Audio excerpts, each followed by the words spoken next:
नमस्कार किसान भाइयों।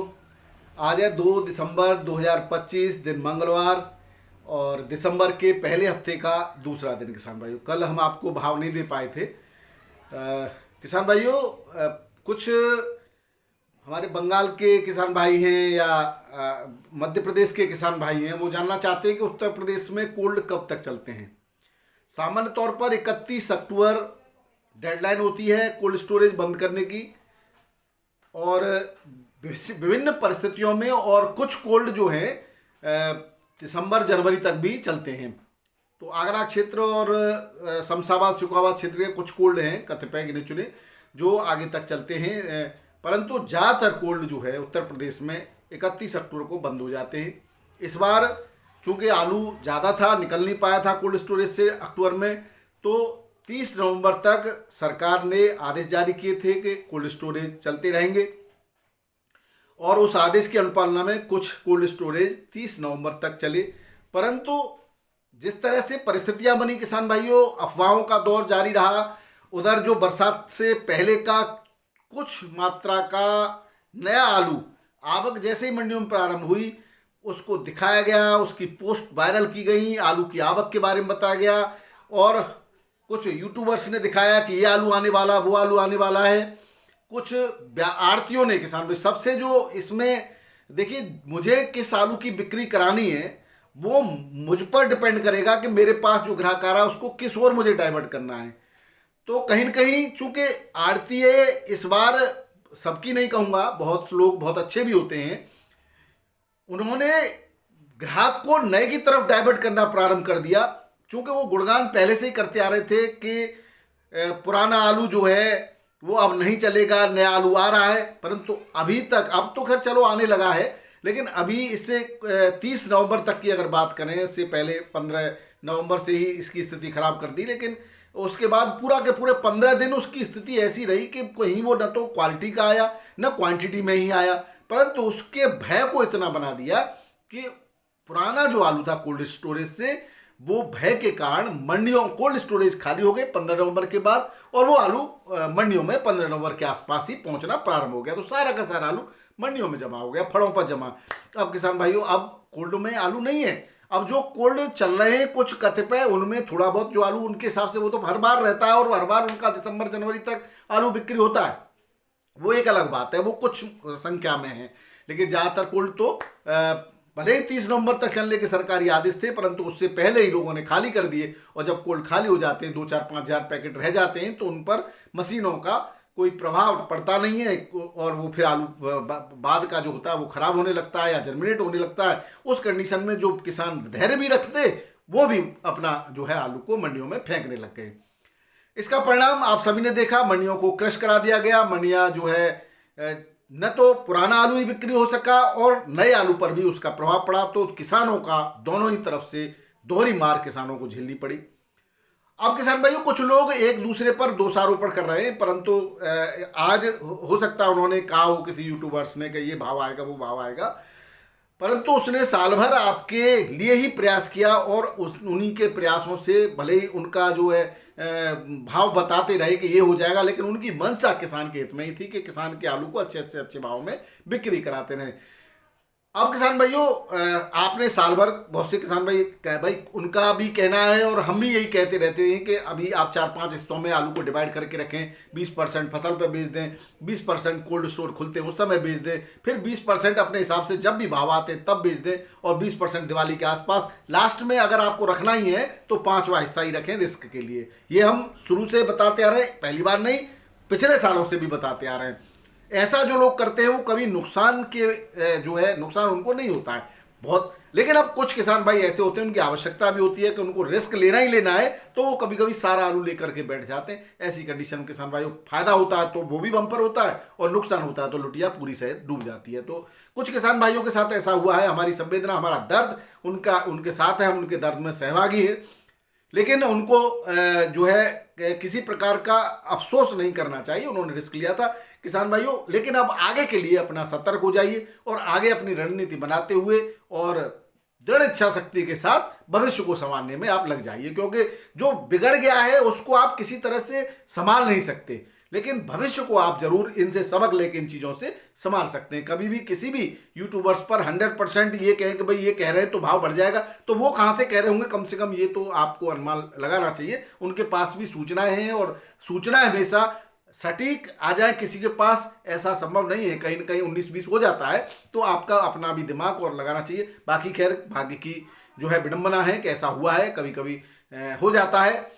किसान भाइयों, बंगाल की निकासी की रिपोर्ट भी अब आ चुकी है। इस समय बंगाल की अगर रिपोर्ट की बात करें तो 85.73% की रिपोर्टें आ रही हैं कि बंगाल से जो है नवंबर में आलू निकल चुका है। क्यों, बंगाल में दिसंबर तक भी कोल्ड चलते हैं, दिसंबर में भी आलू निकलता है। इसका मतलब कि दिसंबर में शॉर्ट होने वाला है। उसका एक उदाहरण मैंने पहले ही बताया था कि आलू की वहां से डिमांड है, तो हालांकि उसको उजागर नहीं किया गया, लेकिन मैं आपको बता दूं कि उत्तर प्रदेश से बंगाल आलू की सप्लाई बहुत पहले से चल रही थी, गुपचुप तरीके से चल रही थी। कुछ व्यापारी और वहां के कुछ स्टॉकिस्ट यहां से आलू को ले रहे थे उत्तर प्रदेश से और बांग्लादेश को भेज रहे थे। बांग्लादेश में हालांकि जो है अभी अगर बात करें तो प्याज की डिमांड हो गई, ऑर्डर हो गए, उसके बाद हजारों ट्रक, लगभग 30,000 टन आलू रवाना हो गया बांग्लादेश का। और अचानक जो है बांग्लादेश के आयात पर सरकार ने वहां की ने प्रतिबंध लगा करके व्यापारियों के साथ साथ उपभोक्ताओं के भी पेट पे लात मार दी। किसान भाइयों, इससे खराब कृत्य क्या हुआ किसी सरकार का कि अपनी पब्लिक की तरफ में नहीं देख रही। वहां पर जो बांग्लादेश की बात करें तो बांग्लादेश में इस समय 100 प्रति किलो के रेट चल रहे हैं, यानी पब्लिक त्राहिमाम कर रही है, उनको प्याज की आवश्यकता है। इधर भारत में भी बंपर उत्पादन प्याज का है, तो यहां से भी जो प्याज बांग्लादेश जा रहा था उस पर उन्होंने रोक लगा करके इधर व्यापारियों को ऑर्डर मिला था, तो उन्होंने जो है बड़ी मात्रा में बाजार से प्याज को उठाया और रवाना कर दिया। उधर बॉर्डर पर किसान भाइयों हजारों ट्रक जो है प्याज से लदे खड़े और उन्होंने आसपास उनको खपाना पड़ रहा है, 4 से 6 रुपए किलो बेच रहे हैं। इस तरह से प्याज में भी किसानों को, उनको व्यापारियों को नुकसान उठाना पड़ रहा है। इसी तरह से किसान भाइयों कुछ जो है व्यापारी पहले भी बांग्लादेश में धीरे धीरे करके आलू भेज रहे थे, परंतु किसान भाइयों उसका लाभ यहाँ के लोकल, यानी कि हम अगर राया क्षेत्र से भी गाड़ियां गई हैं, इसलिए कह रहा हूं पश्चिम बंगाल के लिए, तो राया क्षेत्र के किसी भी किसान को इसका लाभ नहीं होने दिया, क्योंकि उन्होंने भनक ही नहीं लगने दी कि गाड़ी जा कहां रही है। तो यहां से तो वही औने पौने दामों में खरीदा, बाद में तो 50 रुपए 100 रुपए पैकेट किसान को दे दिए, बाकी उन्होंने कोल्ड का भाड़ा दे दिया। यानी आप कह सकते हो 100-150 रुपए पैकेट में, 200 रुपए पैकेट में खरीद के और वो सारा बाहर साउथ की मंडियों में और बंगाल की मंडियों के लिए आलू को खपाया गया है। तो इसका मतलब क्या है कि बंगाल में आलू शॉर्ट है, तभी तो वहां के व्यापारी यहां से आलू को मंगा रहे हैं। वहां के रेट ठीक है, अभी आसाम के भी रेट बढ़िया हैं, झारखंड के भी रेट अच्छे चल रहे हैं। और किसान भाइयों, मुंबई मंडी में जो गुजरात का बेफर आलू 7-8-9 रुपए किलो बिका है पीछे, आज उसके रेट 20-22 रुपए किलो चल रहे हैं। देखिए पुराने आलू के, अच्छे आलू के रेटों में काफी बड़ी छलांग लगाई है। अब देखिए, आप मैं बताऊंगा, इंदौर का ज्योति पुराना आलू जो है चिप्स चैम्बर का जो जाता है, वो भी नहीं बिक्री हो रहा था, 12-13 रुपए किलो के रेट से बिक्री, वो भी आज 18 से 22 रुपए किलो बिक रहा है। अब आप देखिए 37 तार में जो सुपर क्वालिटी का है वो साउथ की मंडियों में अच्छे रेटों से बिक्री हो रहा है। लेकिन इस समय जो कोल्ड बंद हो गए या जो फड़ों पर जमा आलू है, जो या फिर कोल्ड के बरांडे में पड़ा हुआ आलू है, उसके रेट जो है अब कहीं पे भी आपको मिलने वाले नहीं है। तो अगर किसान भाइयों जिनके कोल्ड चल रहे हैं, जो जिनका बढ़िया क्वालिटी का आलू है, वो अभी साउथ की मंडियों में अच्छी डिमांड चल रही है और वहां पे भेज सकते हैं, तो उनको निराश होने की आवश्यकता नहीं है। और खबरें तो ये भी आ रही है कि ऊना का आलू लगभग समाप्ति की ओर है और होशियारपुर का भी जो बड़ी बढ़िया क्वालिटी का आलू आ रहा था वो भी लगभग कम हो गया है और वो भी जो है जल्दी खराब समाप्त हो जाएगा। अब बचेगा पंजाब का, उसकी क्वालिटी बेहतर नहीं आ रही है, 400-450 रुपए पैकेट के रेट से बड़ी मुश्किल से बिक रहा, बाकी और नीचे के रेट तो 300, 350, 350 ही है। तो इस तरह से किसान भाइयों पुराने आलू में तो नुकसान उठाना ही पड़ा है। जो लोग कह रहे हैं आज बड़ी बड़ी बात कर रहे हैं, उनको ज्ञान ही नहीं है।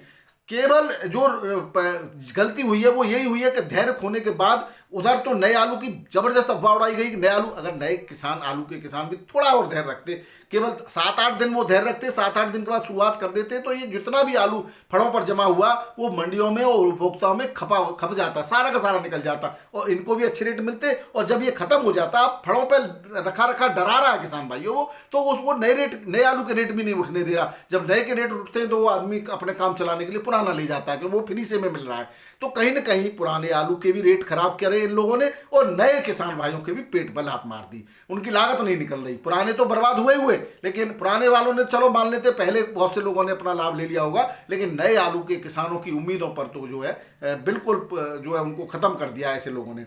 किसान भाइयों, ईश्वर है, ईश्वर साक्षी है, वो देख रहा है। ऐसे लोग जो जानबूझ, देखिए कभी कभी क्या होता है कि हम करना कुछ चाहते हैं और हो कुछ जाता है, ऐसे लोगों का तो दोष नहीं होता। लेकिन जो जानबूझकर इस तरह से मार्केट की स्थितियां खराब करते हैं वो जरूर इस बात के दोषी हैं, और उनको ईश्वर अपना अलग से, कहते हैं ना, कुछ न कुछ उसका जो दंड निर्धारण जरूर करेगा। क्योंकि किसान अपनी मेहनत करता है, बड़े बड़े जतन से और बड़ी सिफारिशों से और बड़ी उम्मीद के साथ प्रयासों से फसल को पालता है, और वो फसल उसको आखिरी में फेंकनी पड़ जाती है, तो दर्द किसान भाइयों बिल्कुल असहनीय होता है। लेकिन फिर भी मैं यही कहूँगा, मजबूत बनिए, हृदय को जो है मजबूत बनाइए, परिस्थितियों से लड़ना सीखिए, कोई भी किसी प्रकार का गलत कदम उठाने की सोचना भी मत भाइयों, क्योंकि किसान तो वो चीज़ है जो तूफानों से लड़ता है और परिस्थितियों से लड़ता है, और हर परिस्थिति में रह करके खुश रहना जानता है। हम आगे की संभालें, पीछे की जाने दें। आज अगर हम दिल्ली की आवक की बात करें तो 164, एक मिनट किसान भाइयों, दिल्ली में जो आज की आवक है वो 172 के आसपास गाड़ियों की आवक है, नहीं 77 गाड़ी है, 175 टोटल गाड़ी, जिसमें बैलेंस 77 गाड़ियों का है। और कुछ गाड़ियां किसान भाई ऐसे 143 की आवक दिखाते हैं, 32 अलग से दिखाते हैं, उसका क्या मैटर है ये कुछ नहीं पता। इस तरह से 175 बता रहे हैं, नए की बता रहे हैं 64 गाड़ियां आई हैं। लेकिन अब नया जो आ रहा है उसकी क्वालिटी जो है ऊना और होशियारपुर की बेहतर क्वालिटी आती है। इधर उत्तर प्रदेश का संभल का जो आलू आता है वो बेहतरीन क्वालिटी का आता है। ये अब शुरू हुआ है, अभी छिटपुट शुरू हुआ है। इसका मतलब क्या था कि अब जब आलू धीरे धीरे शुरू होता तो इसको, जब वो खत्म हो जाता पुराना, तो इसको भी अच्छे रेट मिलते। वहां दोनों ही हौच पौच की स्थिति हो गई और बिल्कुल सब खत्म हो गया। चिप्सोना की 31 गाड़ियां हैं, 400 से 550 तक बिक रहा सुपर क्वालिटी का, बाकी हल्के के कोई रेट नहीं है। सूर्या की 18 गाड़ियां हैं, 550 से 650 तक बिक रही है। और स्टोर से जो गाड़ी आ रही है उसमें बम्पर आलू की इस बार डिमांड जरूर बढ़ गई है, 450 से 550 में बम्पर बिक्री हो रहा है, बाकी हल्के की कोई जो है डिमांड है नहीं। ऊना का 450 से 550 तक, संभल का 550 से 600, होशियारपुर का 400 से 450, सुपर क्वालिटी का हल्का 380 से 400, जालंधर का 420 से 430, माछीवाड़ा और जहां भी जितना भी सब जगह का लगभग इसी रेट से बिक्री हो रहा है। बाराबंकी में आज चिप्सोना 7 से 9 रुपए किलो, हॉलैंड 8 से 9, नया कन्नौज का यहाँ पहुंचा वो 10 से 12 रुपए किलो बिका। सफेद आलू और लाल आलू पहुंचा वो 1600 रुपए क्विंटल के रेट से बिक्री हुआ है। बात करें कानपुर की तो पुराने आलू की 40 से 50 गाड़ियां हैं, नए की 10 से 12 हज़ार पैकेट है नया भी। तो पुराना बिक्री हो रहा है किसान में, थोड़ा सा पुराने आलू की डिमांड बढ़ी तो रेटों में भी थोड़ा सुधार देखा गया। 3793 जो आगरा का है वो 5 से 8 रुपए किलो, हाइब्रिड 3 से 6 रुपए किलो, चिप्सोना 8 से 10 रुपए किलो, कंचन सुंदूरी 5 से 8 रुपए किलो, हॉलैंड 8 से 9 रुपए किलो। सुपर क्वालिटी का हल्के के रेटों में तो जैसा जो मांग ले उसी रेट से बिक्री हो रहा है। बाकी नया आलू जो है पंजाब का यहाँ पे आया है वो 500 से 600 रुपए पैकेट, 5-6 गाड़ी पंजाब की हैं। और लोकल आलू जो है यूपी का वो 10 से 12 रुपए किलो के रेट से बिक्री हो रहा है। हल्की क्वालिटी का 6 से 9 भी बिक्री हो रहा है। बात करें किसान में ठटिया की कन्नौज की तो यहाँ पर सफेद आलू 461 से 551, हल्की क्वालिटी का 401 से 451, लाल पुखराज 851 रुपये पैकेट के रेट से बिक्री हुआ है। बात करें फरुखाबाद की, यहाँ पर भी 10-11 गाड़ियाँ हैं, 5 से 7 हज़ार पैकेट की आमद है। सफ़ेद आलू बिका 351, 451, एक्स्ट्रा सुपर क्वालिटी का 481 से के आसपास तक, और हल्की क्वालिटी का 251 से शुरुआत है यहाँ पे। और छिबरामऊ में किसान भाई 3 से 4 गाड़ियाँ हैं आज, 1500 पैकेट के आसपास, और सुपर क्वालिटी का 551 में बिका है। बाकी एवरेज आलू 471 और हल्की क्वालिटी का 421 रुपये पैकेट के रेट से बिक्री हुआ। बात करें वाराणसी मंडी की तो पुराने आलू की 10 से 12 गाड़ियां हैं, नए आलू की भी इतनी 12-13 गाड़ियां नए आलू की हैं, और पुराना आलू अब जो है उपभोक्ता के हिसाब से बिक्री हो रहा है। हालांकि सुधार आज देखा गया उसमें, ये जो 3793 जो आगरा का वो 8 से 9 रुपए किलो, चिप्सोना भी 8 से 9 रुपए किलो बिक रहा है, हॉलैंड आलू 9 से 10 रुपए किलो बिक रहा है। बाकी जो नया आलू है वो 12 से 13 रुपए किलो, हल्की क्वालिटी का 10 से 11 रुपए किलो के रेट से बिक्री हो रहा है। इंदौर मंडी एमपी में नए आलू के 900 से 1000 पैकेट है किसान भाइयों, और इसमें पुखराज आलू नया जो बिक रहा है वो 12 से 15 रुपए किलो, एटीएल 15 से 16 रुपए किलो, सुपर 6 13 से 16 रुपए किलो, ज्योति 12 से 13 रुपए किलो, और यूपी का आलू 8 से 14 रुपए किलो के रेट से बिक्री हो रहा है। बात करें मुंबई मंडी की, मुंबई मंडी में बैलेंस की बात करें तो कल की 17 गाड़ियों का बैलेंस यूपी का, गुजरात की 4, एमपी की 2 मिलाकर के 23 गाड़ियां हैं, और नई 56 गाड़ियां और पहुंची जिसमें 45 बड़ी और 11 टेम्पो है। इस तरह से 27,308 पैकेट की आज आमद। 3793 कोल्ड स्टोरेज का 14 से 15 रुपए किलो, सुपर क्वालिटी का हल्का 10 से 13, यूपी का नया आलू 11 से 13 रुपए किलो, तालेगांव का नया 14 से 16 रुपए किलो, एमपी का पुराना ज्योति 18 से 20 रुपए किलो, एमपी का नया सुपर 6 17 से 19 रुपए किलो, एमपी का पुखराज नया 14 से 16 रुपए किलो, और गुजरात का एलआर वेपर पास पुराना आलू 18 से 22 रुपए किलो के रेट से बिक्री हो रहा है। बात करें किसान भाइयों पुणे मंडी की, पुणे मंडी में आज 34 गाड़ियां हैं, और आलू का जो रेट है आज का किसान भाइयों पुणे में है 12.5 से लेकर के 16 रुपए किलो का, और बेंगलोर मंडी में 15.5 से 19 रुपए किलो का रेट है आज। 29,700 पैकेट की बेंगलोर मंडी में आवक है। चेन्नई मंडी में 14 से 22 रुपए किलो, हल्की क्वालिटी का 7 से 11, मदुरई में 22 से 24, हल्की क्वालिटी का 13 से 15 रुपए किलो। यानी हल्का और सुपर क्वालिटी के रेटों में अंतर अब बढ़ता चला जा रहा है। यही रेट लगभग तिरछी मंडी के हैं। मेट्यापालम में बात करें तो मेट्यापालम में किसान भाइयों इस समय 69 गाड़ियों की आवक है, जिसमें ऊटी की 47, कोलार की 2, इंदौर की 1, गुजरात की 4 और आगरा की 15 गाड़ियां हैं। आगरा के आलू के रेट 20 रुपए से लेकर के 23 रुपए 24 रुपए किलो के सुपर क्वालिटी के, और हल्के आलू के रेट जो है 12 रुपए किलो के आसपास के रेट है। भुवनपल्ली हैदराबाद में 18 से 22 रुपए किलो यूपी का पुराना कोल्ड स्टोर का बढ़िया आलू बिक रहा है। वहीं हल्की क्वालिटी का 800 से लेकर के 1200 रुपए क्विंटल, और इसी तरह से गुड़ी मलिकापुर में 19 से 20 रुपए किलो सुपर क्वालिटी का, और हल्का आलू 12 से 15 रुपए किलो के रेट से बिक्री हो रहा है। तो ये थे किसान भाइयों आज के आलू के भाव और आलू के समाचार। वीडियो पसंद आए तो जरूर लाइक कर दीजिएगा। बहुत बहुत धन्यवाद। नमस्कार, आदाब, सत श्री अकाल, राधे राधे, जय जवान जय किसान। आपका दिन मंगलमय हो।